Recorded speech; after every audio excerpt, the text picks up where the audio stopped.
विज्ञान कथा वाचताना त्यात काहीतरी नवं अनोखं गवसलं की आनंद होतो.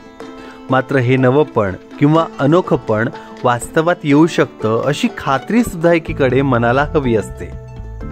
आणि असं झालं की विज्ञान कथा जास्त आवडू लागते.